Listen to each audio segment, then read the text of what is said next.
प्रथम ऋषभ जिन धर्म करी, सनमति चरम जिनीश।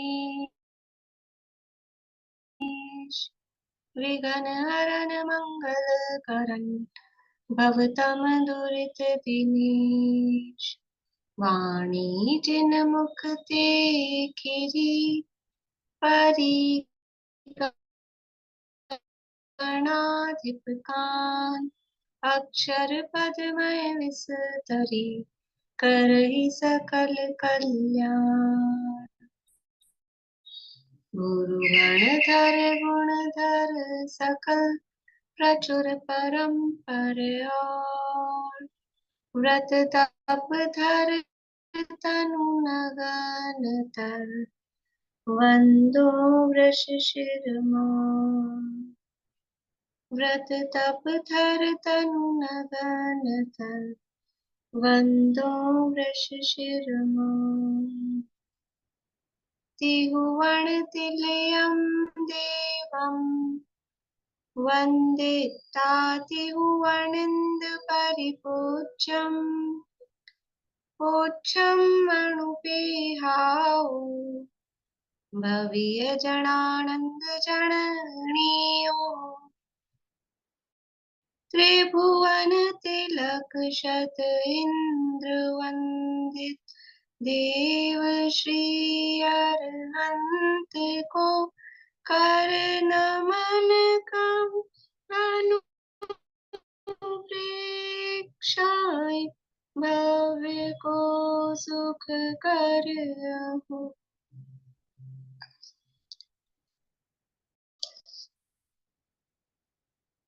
कार्तिकेय अनुप्रेक्षा नामक एक ग्रंथ है, कार्तिकेय स्वामी द्वारा रचित। के अंतर्गत बोधि दुर्लभ अनुप्रेक्षा की चर्चा अपनी चल रही है। संसार में किस प्रकार से निगोद से निकलना, स्थावर पर्याय प्राप्त करना, स्थावर से त्रस होना, त्रस होकर भी पंचेंद्रिय होना, उसमें भी मनुष्य होना, उत्तम कुल मिलना, इंद्रियों की पूर्णता, आयु की पूर्णता, धन संपत्ति आदि की प्राप्ति, ये सब मिलना कितना कितना दुर्लभ है, ये यहाँ पर बताया गया है। अभी अपन पहले ये पूरा कर लेते हैं और फिर अगर तो मुझे ख्याल है मैंने आपको कहा था रिवीजन का, अनुप्रेक्षा के आगे की गाथाएं, तो पहले इसको पूरा कर लेते हैं, फिर अगर समय रहेगा तो वो पूछ लूंगी, नहीं तो फिर ये अधूरा एक आध गाथा रह जाएगी। ठीक है, देखिए कहाँ तक हो गई थी अपनी, 296 तक हुई थी, है ना। देखिए यहाँ ये सब बताया था कि मनुष्य में सम्यक तो प्राप्त करना कितना दुर्लभ है। और देखो अभी तक तो ऐसे कहते हैं सम्यक तो प्राप्त करना दुर्लभ है, फिर कह रहे हैं सम्यक भी प्राप्त कर लिया तो चारित्र ग्रहण करना दुर्लभ है, और चारित्र ग्रहण कर ले तो यहाँ पर भी एंड नहीं हुआ कि भी कर लिया तो ठीक है, तो उसको मेंटेन करना, उसको पाले रखना, उसको धारण करना, उस चारित्र की पूर्णता, मुक्ति की प्राप्ति करना, वो दुर्लभ है। तो रत्नत्रय प्राप्त किया, चाहे प्राप्त कर लिया, फिर भी यदि थोड़ी बहुत भी वो कषायों का वेग बढ़ा, कषाय उग्र हुई, तो फिर से रत्नत्रय का नाश हो जाता है, रत्नत्रय का नाश करके दुर्गतियों में चला जाता है। तो कितना मुश्किल है, कितना दुर्लभ है।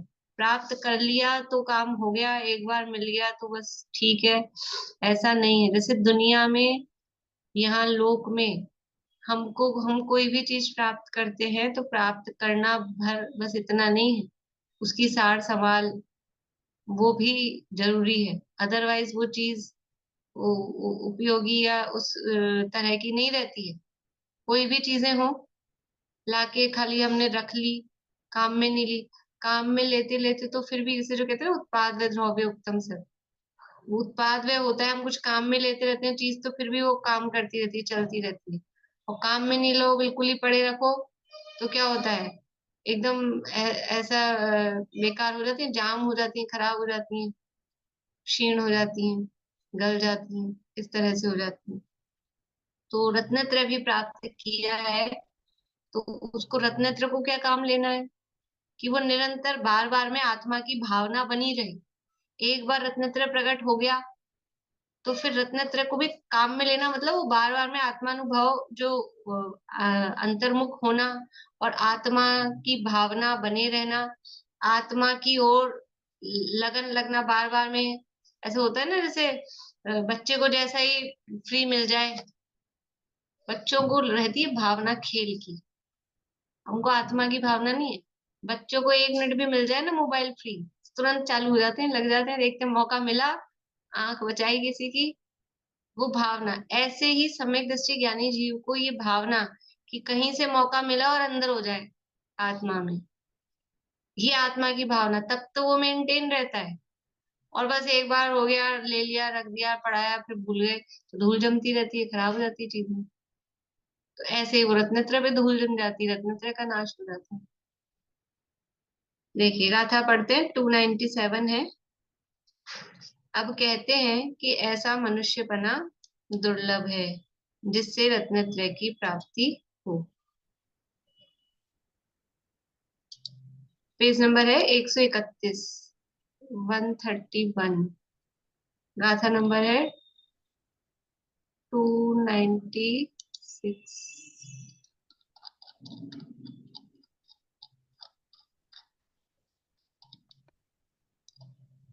देखिए, रयणुपजलहि पडियम्, रयणोपजलहि पडियम्। 297 है, 296 नहीं, 297 है।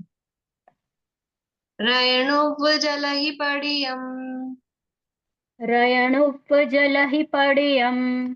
मणुयत्तं तं पिहोदि ऐदुलहम्, मणुयत्तं तं पिहोदि ऐदुलहम्। एवं सुनिच्छयित्ता, एवं सुनिच्छयित्ता। मिच्छकसायेयवज्जेह, मिच्छकसायेयवज्जेह। रयणुपजलहि पडियम्, मणुयत्तं तं पिहोदि ऐदुलहम्, एवं सुनिच्छयित्ता, मिच्छकसायेयवज्जेह। रयणोपजलहि पडियम्, मणुयत्तं तं पिहोदि ऐदुलहम्। एवं सुनिच्छयित्ता, मिच्छकसायेयवज्जेह। देखो ऊपर जो बातें की थी कि मनुष्य बना मिल गया, समय प्राप्ति हो गई, संयम भी धारण कर लिया, तो भी फिर से वो उनका नाश करके, रत्नत्रय का नाश करके दुर्गतियों में चला गया। तो अब क्या कह रहे हैं कि ये मनुष्यपना कैसा दुर्लभ है कि जिससे रत्नत्रय की प्राप्ति हो। रयणुब, रत्नों के समान, रयणुब, रयण व यानी उसके समान, रत्न के समान, जल ही जलधि यानी समुद्र, पडियम यानी उसमें गिरा हुआ, मणुयत्तम मनुष्यत्व, मनुष्यपना, तम वह, पी यानी भी, होदी यानी होता है, आई दुलहम अति दुर्लभ, यानी जैसे समुद्र में रत्न गिर जाए तो फिर वो मिल जाए, समुद्र में कोई हमारा रत्न गिर जाए, अंगूठी गिर जाए, तो उसका मिलना जिस प्रकार से दुर्लभ है, वैसे ही ये मनुष्यपना भी मिलना अति दुर्लभ है। ये मनुष्यपना हमें मिल गया है तो क्या समझना चाहिए, हम मनुष्य हो गए कि अपनी अंगूठी समुद्र में, बंबई के बीच पे वहां गिर गई, बीच समुद्र में जाके,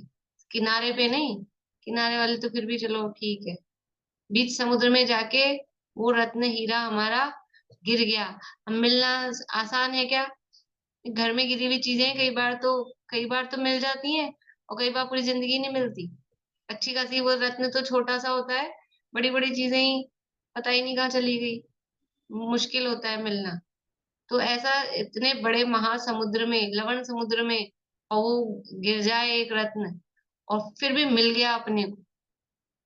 लवण समुद्र में क्या, स्वयंभू रमण समुद्र में गिरे हुए, जैसे लवण समुद्र 2 लाख योजन का है और वो आधा राजू का है स्वयंभू रमण समुद्र, उसमें जैसे कोई रत्न गिर जाए और फिर अपने को मिल जाए, वैसे ही ये मनुष्यपना अपने को मिल गया है, इतना दुर्लभ है, इतना कीमती है, कीमत ही नहीं करते हैं, कीमत ही नहीं करते। तो ये कह रहे हैं कीमत करो, अगली लाइन में क्या कह रहे हैं, ये कीमत करो, आपको इतने भयंकर समुद्र में गिरी हुई चीज भी मिल गई, तो आप सोचो कितनी उसको संभाल के रखने की जरूरत है। कीमत करने का मतलब उसको कितना ध्यान रखने की आवश्यकता है। एवं सुनिश्चयता, एवं यानी इस प्रकार, सुनिश्चयता सुनिश्चय करके, निर्णय करके, निश्चय करके, मिच्छ कसाय ये वज्जेह, मिच्छ यानी मिथ्यात्व, कषाय यानी कषाय, वज्जेह यानी वो उनको वर्जित करो, उनको छोड़ो। जिस प्रकार अन्वयार देखिए, समुद्र में गिरे हुए रत्न की प्राप्ति के समान मनुष्यत्व की प्राप्ति अत्यंत दुर्लभ है, ऐसा निश्चय करके हे भव्य जीवों, मिथ्यात्व और कषायों को छोड़ो, ऐसा श्री गुरुओं का उपदेश है। ये तो ऐसा उपदेश है, और ये तो अपनी तरफ से लगा लिया, मतलब उपदेश है, उसमें शब्द नहीं है, कोई सोचे कहाँ से आए ये शब्द। तो ये मनुष्यपना हमको मिल गया है, तो इतनी दुर्लभता से मिल गया, फिर भी हम कैसे कैसे खो रहे हैं इसको। एक तो अपनी उल्टी मान्यता, साथ में शरीर को अपना मान रखा है, इस अपने में खुद को क्या मानते हैं कि शरीर में हूँ, तो जब खुद को ये मानते हैं, तो दूसरे जीवों का जीव दिखता है क्या? दूसरे जीवों को भी शरीर ही मानते हैं, शरीर से उनकी नाप करते हैं, और इस शरीर की वृद्धि में, हानि में, इसके मान अपमान में, अपनी वृद्धि, हानि, मान अपमान ये मानकर, और फिर क्या हो रहा है, ये तो मिथ्या, और फिर उसके साथ में कषाय, इसने ऐसा क्यों कहा, इसने वैसा क्यों किया, इसने ऐसा नहीं किया, इसने मेरा ऐसा नहीं किया, वैसा क्यों, इसी में लगे हुए हैं। ये चाहिए, वो चाहिए, इसको ऐसा कह दूं, इसको वैसा कह दूं, क्रोध, मान, माया, लोभ, बस कषायों में लगे रहे। इतनी मुश्किल से कोई चीज मिली है, जैसे ऐसा होता है ना, कहीं समझ लो, कहीं का अपने को कुछ देखने का बड़ा मुश्किल से कुछ जा नहीं सकते थे, मान लो वही कोहिनूर हीरा देखने के लिए इजी नहीं था जाना, और अपने को जैसे तैसे वहां का पास मिल गया कि आप जाके कोहिनूर हीरा देखा हो, और लेकिन आपको केवल 5 मिनट ही मिलेंगे, 5 मिनट तो बहुत ज्यादा हो गए, 2 मिनट मिलेंगे, ठीक है, वो देखने के लिए। अब अपन जैसे तैसे वहां पहुंच गए, और वो 2 मिनट में अपन उससे गेट कीपर से, वॉचमैन से लड़ने झगड़ने में निकाल दिए, कि ऐसा क्यों किया, ऐसा क्यों नहीं किया, मेरे को इधर जाने दो, उधर जाने दो, और वो देखा ही नहीं, हीरा तो देखा ही नहीं, और जो समय था वो इसी में निकाल दिया, तो क्या है, वापस बाहर निकलो। तो ये मनुष्य पर्याय इतनी मुश्किल से मिली, और इस मनुष्य पर्याय को मिथ्यात्व और कषायों में ही लगा दिया, उलझा दिया, खत्म कर दिया। कितने कम समय के लिए अवस्था मिली है। दुर्लभता की चर्चा की थी अपन ने पिछली क्लासेस में, द्रव्य क्षेत्र काल भाव से ये मनुष्य पर्याय कितनी दुर्लभ है, काल कितना कम है, कितना कम समय है, बहुत कम समय है, और जितना भी समय है, सबसे बड़ी बात यह है कि हमको पता नहीं है हमारे पास कितना समय है। हमको पता हो कि भी इतना समय है, तो फिर भी अपन प्लानिंग कर ले।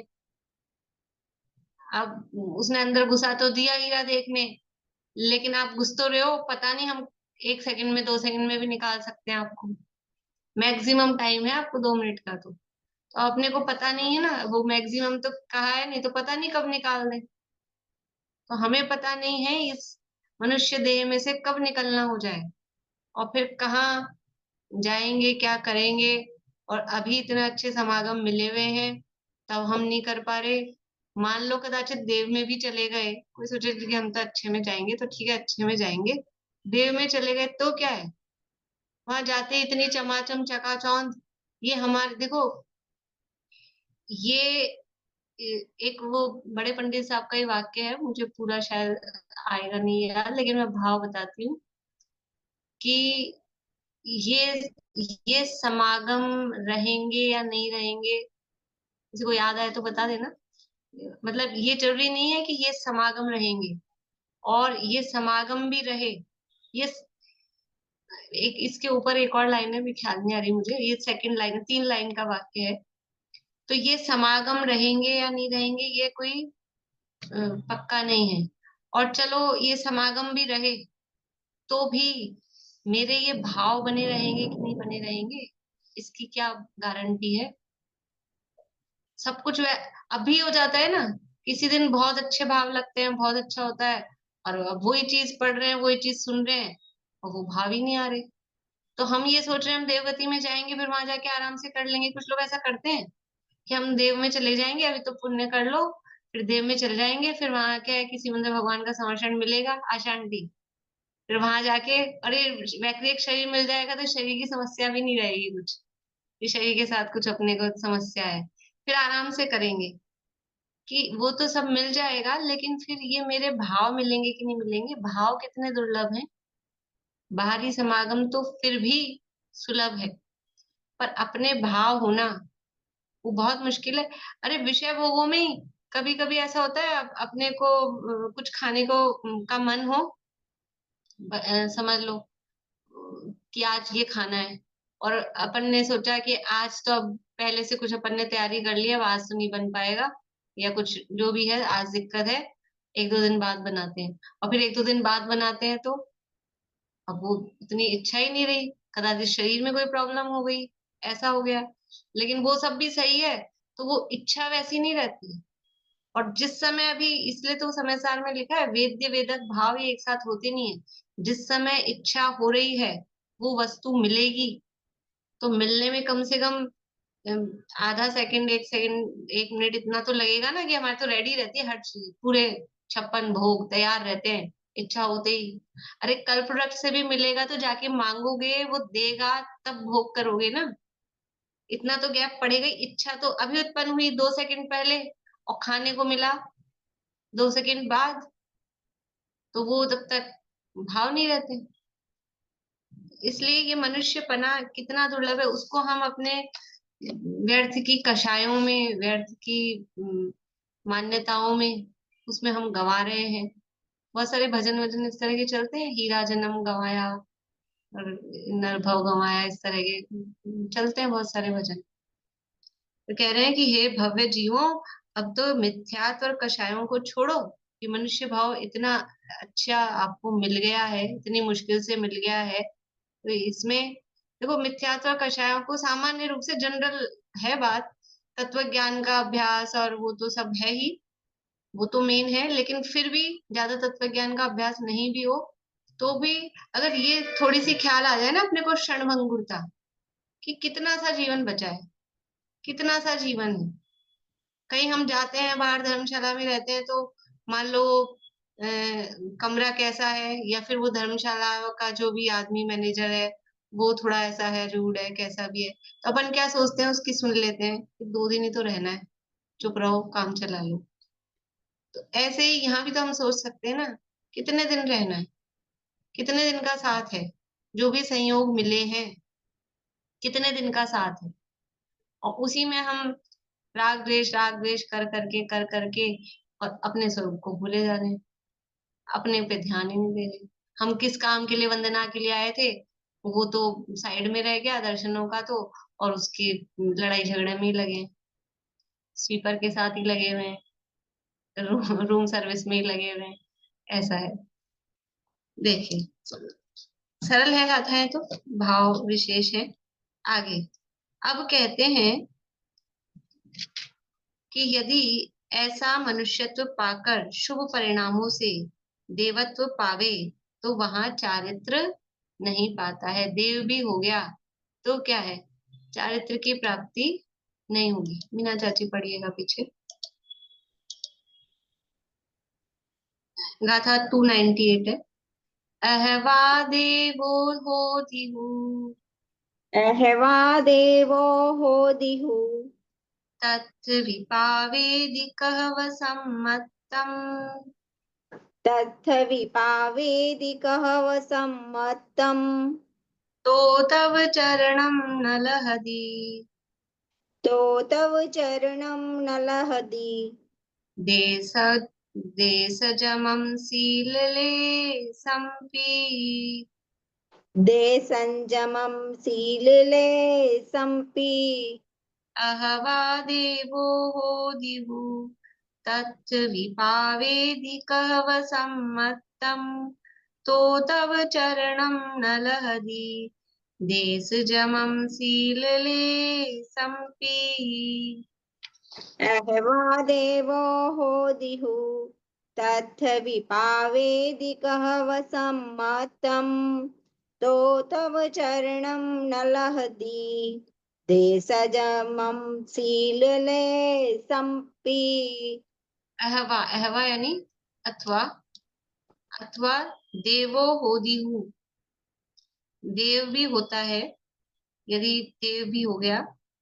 तथ्य भी पावेदी कहव सम्मतम, तथ्य यानी वहां, भी यानी भी, पावेदी यानी प्राप्त कर लेता है, कह यानी किसी प्रकार, कदाचित, सम्मतम यानी सम्यक। यदि देव भी होता है और वहां किसी प्रकार सम्यक तो प्राप्त भी कर लेता है, कोई क्या मनुष्यों की थोड़ी ना ठेकेदारी है सम्यक की, देव हो जाएंगे तो देव बन के सम्यक तो ले लेंगे। तो अगर देव हो गए किसी भी प्रकार से और फिर सम्यक भी वहां प्राप्त कर लिया, तो तव चरणम न लहदी, तो भी तपश्चरण, तव चरणम यानी तपश्चरण, न लहदी, या फिर इसके ये भी अर्थ कर सकते हैं, तव यानी तप और चरण यानी चारित्र।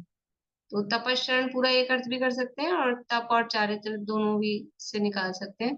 तो भी तप रूपी चारित्र या तप और चारित्र न लहदी नहीं प्राप्त करता है।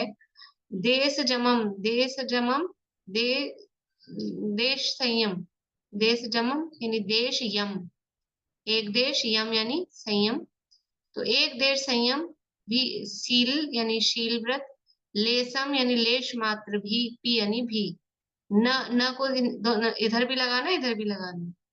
तव चरणम न लहदी और देश जमम न लहदी और शीलम लेसम भी न लहदी, ऐसा। तो यदि देव भी होता है वहां, अगर सम्यक तो प्राप्त भी कर लेता है, तो भी ना तो तप प्राप्त कर पाता है, तप कर पाता है, न चारित्र कर पाता है, न देश संयम, न शील व्रत, किंचित मात्र भी, कदाचित भी धारण नहीं कर पाता है। अन्व्यार्थ, अथवा मनुष्यत्व में कदाचित शुभ परिणाम होने से देव भी हो जाए और वहां कदाचित सम्यक्त्व भी पाले, तो वहां तपश्चरण चारित्र नहीं पाता है, देशव्रत शील व्रत का लेश भी नहीं पाता है। देखो, देवों में व्रत नहीं होती, देव सम्यक्त्व तो प्राप्त कर सकते हैं चारों गतियों में। मनुष्य गति में तो पूरे 14 गुणस्थान हो जाते हैं मनुष्यों के, तो देवों के और नारकियों के कितने गुणस्थान है? 4 गुणस्थान है, ठीक है। और तिर्यंचों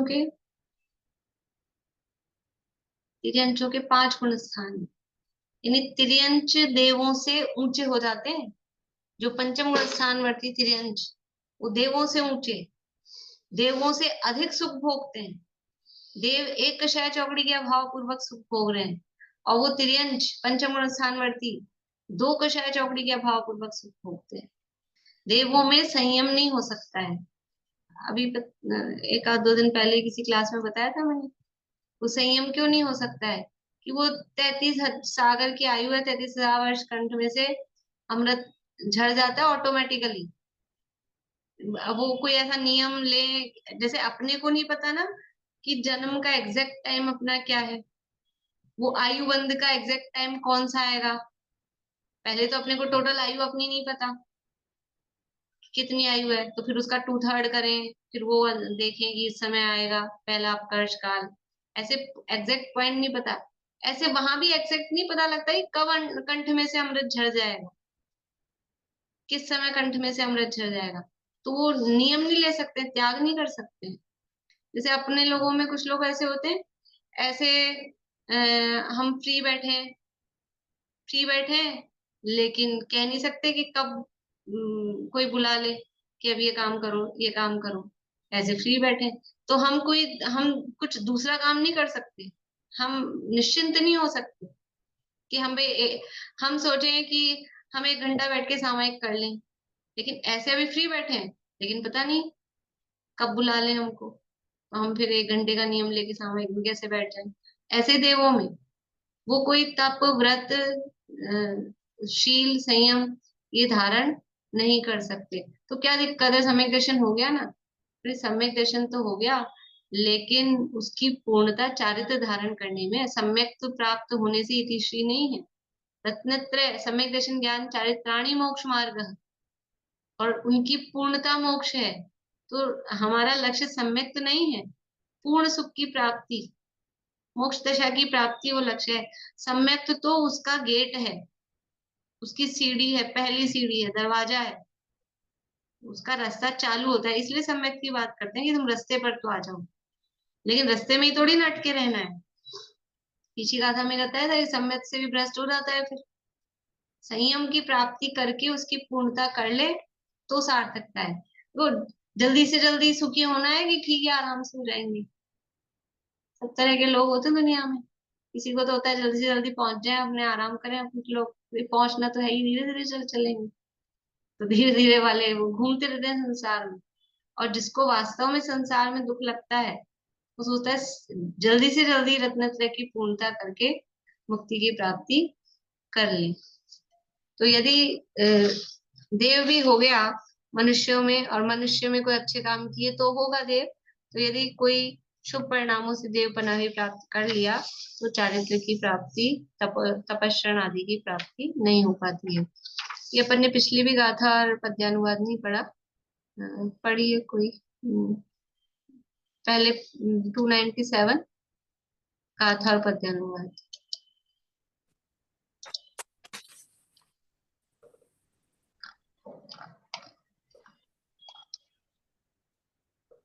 अहवा देवो 297। रयणोवजलहि पडियं मणुयत्तं तं पिहोदि अहलु दुलहम् अयि दुलहम् एवं सुनिश्चयित्ता मिच्छकसायवज्जेह अति महादुर्लभ मनुज तन जो प्राप्त हो मणि उदधि से यह जान कर हे भव्य तज मिथ्यात्व और कषाय सब। अब 298 विनीता आंटी आप पढ़ी। एवा देवो होदिहु तथ विपावेदि कहवे सम्मतम तो तव चरणम नलहदि देश जमम शील ले संपी। यदि देव होकर भी कदाचित प्राप्त हो सम्यक को तो लेश भी पाता नहीं अनुव्रत तथा तपशील व्रत। बढ़िया। अब देखिए कि अब कहते हैं इस मनुष्य गति में ही तपस्रण आदि है, ऐसा नियम है। मनुष्य गति में ही तपस्रण आदि हो सकते हैं, अन्य गतियों में नहीं, ऐसा नियम है। पढ़िएगा रेणु जी आप पीछे। 299 गाथा है, पेज नंबर 132 है। मणुव गई वितओ, मणुव गई बिताओ, मणुव गई महवदम सयलम, मणुव गई ए महवदम सयलम, मणुव गई झाणम, मणुव गई ए झाणम, मणुव गई विणे वाणम, मणुव गई ए विणे निवाणम, मणुव गई वितओ, मणुव गई महवदम सयलम, मणुव गई झाणम, मणुव गई विणे वाणम। मणुव गई ए बिताओ, मणुवु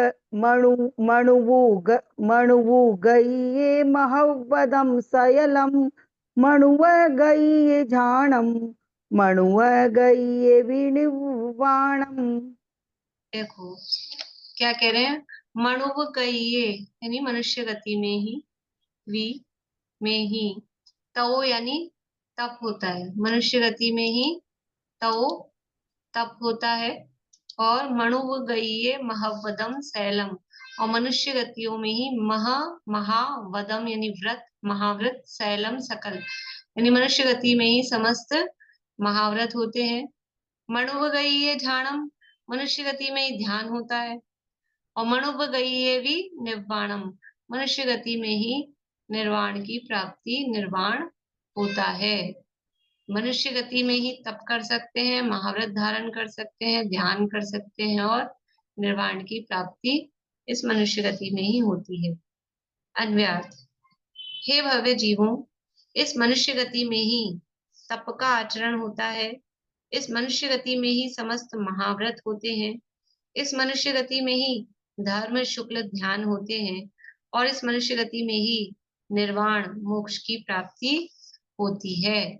आप ऐसा क्यों कह रहे हो? अभी तो आपने कहा था कि तिर्यंचों के भी पंचम गुण स्थान होता है, तो वो देशरथ है बाकी, और उसमें भी केवल एक दर्शन प्रतिमा और आगे का धारण नहीं कर सकते। तिर्यंचों की कितनी कैपेसिटी है, कितनी मर्यादा है, क्या क्या कर सकते हैं, तो वो केवल एक दर्शन प्रतिमा तक ही सीमित रहते हैं, महाव्रत धारण नहीं कर सकते, विशेष तपस्या नहीं कर सकते। अच्छा, ध्यान मनुष्य गति में क्यों है? चारों गतियों में ध्यान में क्या दिक्कत है? भाई ध्यान में तो कुछ छोड़ना छाड़ना है नहीं, आत्मा में लीन होना है, तो क्यों नहीं कर सकते चारों गति के लिए? नारकी कर लें, नारकियों को फुर्सत ही नहीं मारकाट से। तिर्यंच कर सकते हैं कि नहीं कर सकते हैं?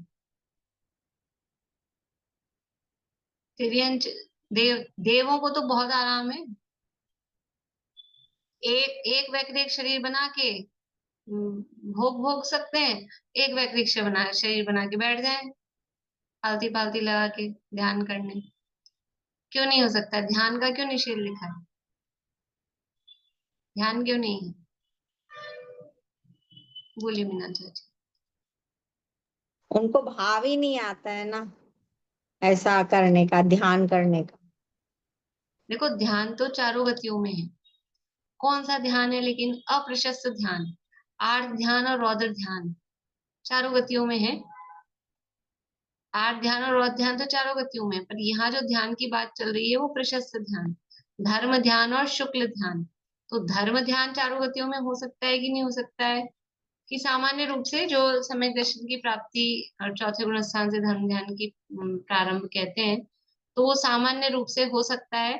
लेकिन फिर भी यहाँ उस धर्म ध्यान में भी जो समझ लीजिए कि आगे बढ़ने वाली स्थिति है, आगे के गुण स्थान है, और मुख्य रूप से जो शुक्ल ध्यान की स्थिति है वो मनुष्य गति में ही हो सकती है। धर्म ध्यान यद्यपि चतुर्थ गुण स्थान चारों गतियों में होता है, तो उस हिसाब से धर्म ध्यान चारों गतियों में है, लेकिन फिर भी यहाँ जो ध्यान की बात है कि जिससे कर्मों का नाश होता है उसे ध्यान ध्यान कहते हैं। एकाग्र चिंता निरोधु ध्यानम आंतर्मुहूर्तात्, और वो ध्यान का फल है कर्मों का नाश। तो वो कर्मों के नाश रूप जो ध्यान है, ऐसा शुक्ल ध्यान और धर्म ध्यान भी जो विशिष्ट धर्म ध्यान है वो मनुष्य गति में ही हो सकता है। जो ऊपर के गुण स्थानों में होगा, छठे सातवें गुण स्थान में जो धर्म ध्यान है वो मनुष्य गति में ही हो सकता है। इसलिए मनुष्य गति में ही धर्म शुक्ल ध्यान होते हैं, और इस मनुष्य गति में ही निर्वाण की प्राप्ति होती है। तो सबको ही पता है कि मोक्ष की प्राप्ति है वो मनुष्य दशा से, और मनुष्यों में भी पुरुष दशा से ही साक्षात बाहर में द्रव्य मोक्ष की प्राप्ति हो सकती है। तो इस तरह से ये मनुष्य गति की महिमा बता रहे हैं। आगे देखिए 300 नंबर की गाथा पढ़ते हैं। आशा आंटी पढ़िएगा।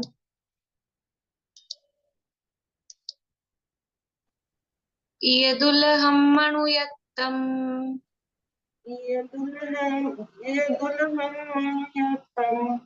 लयूणं जेरमन्ति विशेषु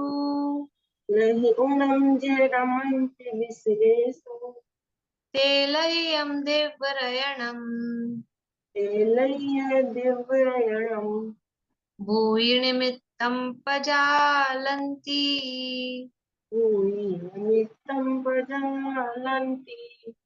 ईयदुलहं मणुयत्तं लयूणं जेरमन्ति विशेषु तेलह्य देवरयणं भूय निमित्तं पजालन्ति। इयदुल्हं मनुयत्तं लयोऽहं ये रमन्ति विश्वेषु तेनैये दिव्यरयणं भूयि निमित्तं पजानन्ति। वो क्या गजब की बात कह रहे हैं।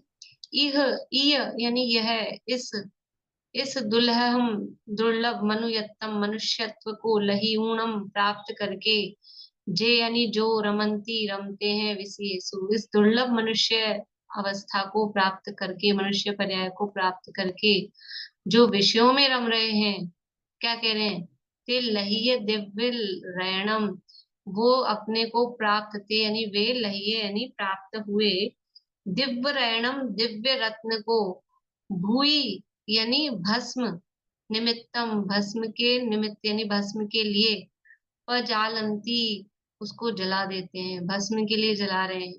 ये विषय का विषय भोग कैसे है, ये राख है, धूल है, मिट्टी है, उसके लिए हम अच्छे खासे रत्न को जला रहे हैं, भस्म के निमित्त से इस दिव्य मनुष्य रत्न को जला रहे हैं।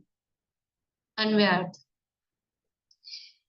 ऐसा यह दुर्लभ मनुष्यत्व पाकर भी जो इंद्रियों के विषयों में रमण करते हैं, वे दिव्य अमूल्य रत्न को पाकर भस्म के लिए दग्ध करते हैं, जलाते हैं। भावार्थ, अत्यंत कठिनाई से पाने योग्य है मनुष्य पर्याय अमूल्य रत्न के समान है, उसको विषयों में रमण कर वृथा खोना उचित योग्य नहीं है। अत्यंत कठिनाई से प्राप्त हुई, देखो रत्न की उपमा क्यों दे रहे हैं कि हमने अपने सारे जीवन की पूंजी जो थी वो सब खर्च करके और कोई वस्तु खरीदी जो भी हम चाहते थे, और फिर क्या किया कि उसको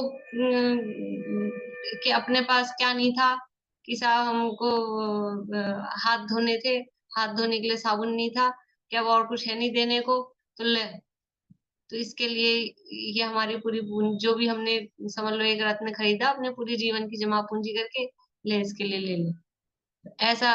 यहाँ तो और मैंने तो अच्छी चीज फिर भी थोड़ी ठीक बताई, भस्म, हमको भस्म चाहिए, राख, राख के लिए हमको राख चाहिए, अब क्या करें, बर्तन मांजने राख चाहिए, अब कुछ है ही नहीं, राख ही नहीं मिलती, तो इतने रत्न पड़े हैं ना अपने पास में, इनको जलाओ, राख बनाओ। कितना बुद्धिमान आदमी है, रत्न को जला जला के राख बनाएगा, कि उन रत्नों से कितनी राख दूसरी और खरीदी जा सकती है, और अच्छी अच्छी चीज, बर्तन मांजने के लिए वॉशिंग मशीन खरीदी जा सकती है, भस्म के लिए रत्न को जला रहे हो, ये नहीं सोच रहे हैं क्या कर रहे हैं। ये मनुष्य पर्याय मिली है, बिल्कुल भी ये विषय भोगों के लिए नहीं मिली है, पर फिर भी विषयों में मस्त हो रहे हैं। अब लोग कहते हैं मजा तो आता ही है, कुछ भी कहो मजा तो आता है, लेकिन वो मजा विचार करें। अब बहुत सारे अपन ने श्लोक इष्टोपदेश में भी और समाधि तंत्र में भी, कि थोड़ा बहुत भी विचार करें तो वो कैसे हैं, आरंभे तापकान प्राप्ताव तृप्ति प्रतिपादकान अंते सुदुस्तेजान कामम कामान कह सेवते सुधी। प्रारंभ में वो दुख देने वाले हैं, विषयों का मजा ही जब आता है जब दुख हो, खाने का मजा कब आता है, भूख लगी हो ना अच्छी, तब तो मजा आता है, पेट भरा हो, और फिर यदि भूख हो तो विविध व्यंजन मिष्ट इष्ट प्रतीत हो, और पेट भरा है फिर लाओ अपने पसंद की कितनी चीजें, खाने में भी मजा नहीं आता है, खा भी ले जबरदस्ती तो भूख लगना मतलब वो पहले दुख, और फिर खा लिया तो खाने के बाद में क्या है, फिर दूसरी तरह की समस्या, फिर उसको पचाने की समस्या, और फिर भी ये नहीं हो तो अतृप्ति प्रदायक, तृप्ति नहीं होती है वो, ऐसा नहीं कि अब तो हम तृप्त हो गए, वो तृष्णा बढ़ी जाती है। विषयों की चीज कैसी है, विषय कैसे हैं, कि तृष्णा बढ़ाने वाले हैं, और आत्मा कैसा है, आत्मा है तृप्ति देने वाला, विषयों में कभी तृप्ति नहीं होती, और आत्म स्वरूप में आत्मा के चिंतन में ही हम तृप्ति फील करते हैं, तो आत्म स्वरूप में लीनता वो वास्तव में तृप्ति प्रदान करने वाली है, ये समझ में नहीं आता। तो अत्यंत कठिनाई से पाने योग्य मनुष्य पर्याय अमूल्य रत्न के समान है, उसको विषयों में रमण कर वृथा खोना उचित नहीं है। अब कहते हैं इस मनुष्य पर्याय में रत्नत्रय को पाकर बड़ा आदर करो। मनुष्य पर्याय मिली है, इसमें रत्नत्रय प्राप्त करके उसका आदर करो। अंकल आप बोलिएगा पीछे। 301 नंबर की गाथा है। ये सब दुलह दुलहम ये सौव दुलह दुलहम दंसणाणं तहा चरितं च दंसणाणं तहा चरितं च मुनियूणय संसारे मुनियुण्य संसारे महायरं कुणः तिह्नम्पि महायरं कुणः तिह्नम्पि ये सब दुलह दुलहम दंसणाणं तहा चरितं च मुनियूणय संसारे महायरं कुणः तिह्नम्पि। ये सौव दुलह दुलहम दंसणाणं तहा चरितं च मुनियुण्य संसारे महायरं कुणः तिह्नम्पि। ये सब दुलह दुलहम, ये यानी इस प्रकार, सब दुलह यानी सब दुर्लभों में भी दुलहम यानी जितने दुर्लभ हैं उसमें भी और दुर्लभ, यानी दुर्लभ से भी दुर्लभ। दंसण नाणम दर्शन, नानम ज्ञान, तहा यानी उसी प्रकार से, चरितम चारित्र, और चारित्र च यानी और, मुनिऊण या संसारे, मुनिऊण यानी जानकर, या यानी इस संसारे यानी संसार में, महायरम महा आदर, महायरम महा आदर, कुणः करो, तिन्हम तीनों का, तीनों का बहुत आदर करो। इस दुर्लभ से दुर्लभ ये जो संसार है, इस संसार में सबसे दुर्लभ क्या है? ये दर्शन ज्ञान और चारित्र। दर्शन और ज्ञान चारित्र ये संसार में दुर्लभ से भी दुर्लभ है, ऐसा मुनियों जानकर इन तीनों का महा आदर करो। अन्वयार्थ, इस प्रकार संसार में दर्शन ज्ञान और चारित्र को सब दुर्लभ से भी दुर्लभ जानकर, दर्शन ज्ञान चारित्र इन तीनों में हे भव्य जीवो बड़ा आदर करो, इनका बड़ा विनय करो। विनय संपन्नता भावना और विनय की चर्चा आती है, तो 4 प्रकार की विनय, 4 प्रकार की विनय, दर्शन विनय, ज्ञान विनय, चारित्र विनय, ये, और तप विनय, और फिर वो उपचार विनय, जो बाहर की जो विनय हम करते हैं ना, ये तो उपचार विनय। वास्तव में सम्यक दर्शन ज्ञान चारित्र अपने में प्रकट हो और फिर प्रकट होने के बाद में उसका बहुमान बना रहे, उसका नाम विनय। तो बड़ा आदर सहित इन रत्नत्रय की विनय करनी चाहिए।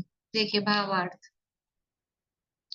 निगोद से निकलकर पहले कहे अनुक्रम से दुर्लभ जानो, ये पूरा क्रम बताया ना, इसलिए दुल्लह दुल्ह दुल्हम कहा कि रत्नत्रय और चारित्र तक की वो पूर्णता, उसका बना रहना और मोक्ष की प्राप्ति, वो कितना दुर्लभ है। तो अनुक्रम से दुर्लभ जानो, उसमें भी सम्यक दर्शन ज्ञान चारित्र की प्राप्ति अत्यंत दुर्लभ जानो, उसको पाकर भव्य जीवों को महान आदर करना योग्य है। ये जो समागम और ये रत्नत्रय की प्राप्ति के सर्व साधन, अब सर्व निमित्त आय मिले हैं, टोडामल जी साहब ने लिखा है। सब निमित्तों की तो कोई कमी है नहीं, बाहर में तो सब चीजें हैं। अब तैयारी किसकी करनी है कि उपादान को हम तैयार करें, ये विषय भोगों से रुचि हटाकर अपने इस मनुष्य भाव की, और मनुष्य भाव मात्र नहीं, हमको तो जिन धर्म जिन वाणी जिन देव और वो भाव, ये जो दुर्लभ भाव है, ये सब हमको प्राप्त हुए हैं, तो अवश्य ही इनका सदुपयोग हमको करना चाहिए। देखिए अंतिम छप्पे दिया है, ये किसका लिखा हुआ है बताएंगे? ये किसने लिखा है? जल्दी से किसी को ख्याल आ रहा हो तो बोलिए।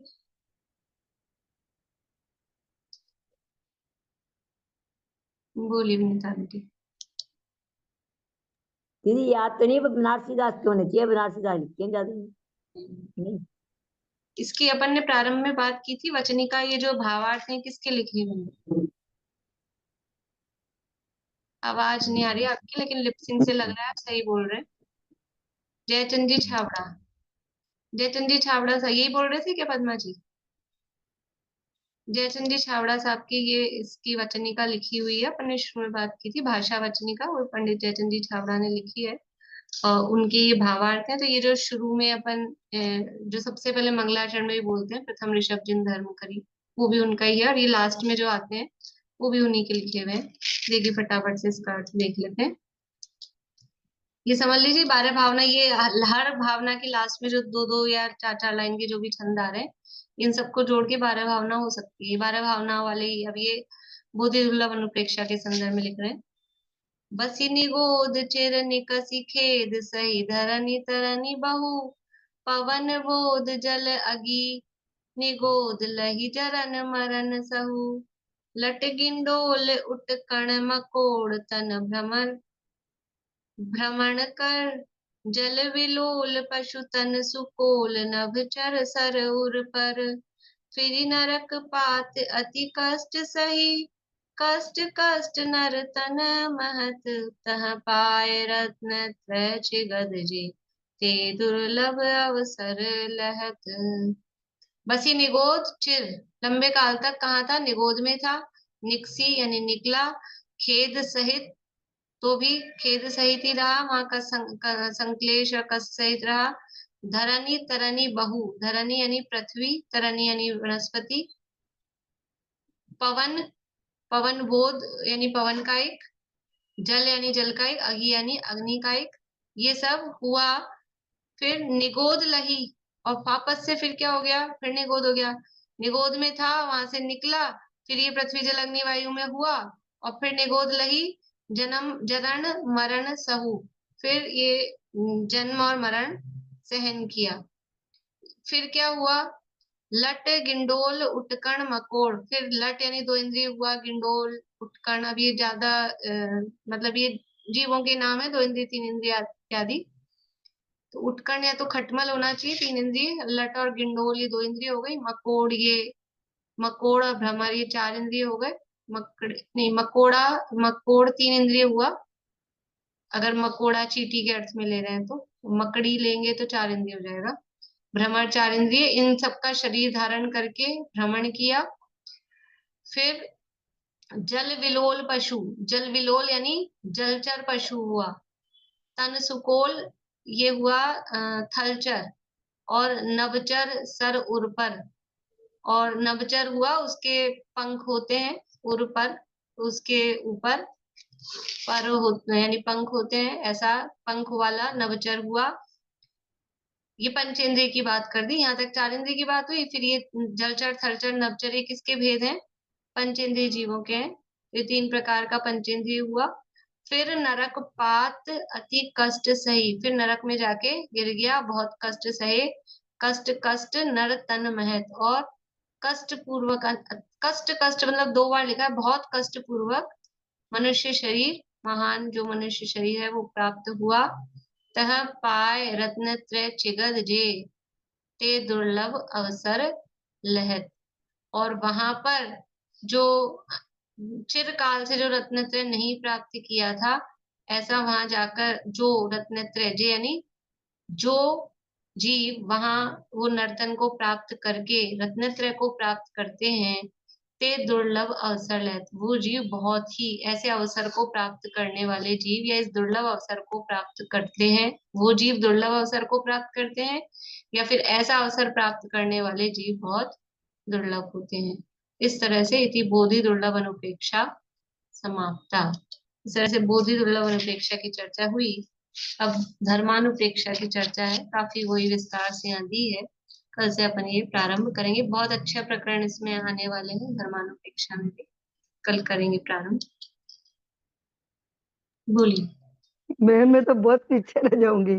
बोधि दुर्लभ तो आज ही पढ़ी हूँ। सारे श्लोक मेरे ऐसे ही रह जाएंगे, कब याद करूंगी। कोई बात नहीं, कर लो। सारे ही करने चलिए, पड़ेंगे क्या मैम? नहीं पढ़ेंगे कुछ भी नहीं है, आपके जैसी भावना हो, आपसे हो जाते हैं इसलिए आपको कहा है कि आप कर लें, इस बहाने तो कोई नहीं बता मतलब रहे सारे ही करने हैं क्या सब? मतलब वैसे आप छांट देते हो ना। बता दें। बोलो।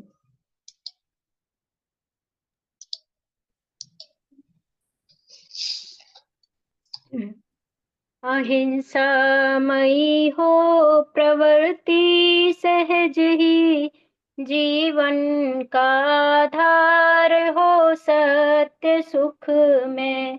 अचौर्य धारे पर प्रीति त्यागे, परमशील वर्ते रहे सहज निर्भय।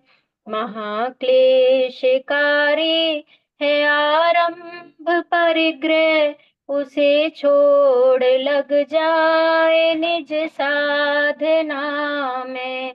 धुल जाए सब मेल समता की धारा से, बढ़ते ही जाए सुआराधना में। होवे जितेंद्रिय परम तृप्त निज में, एकाग्रता हो परम मग्नता हो।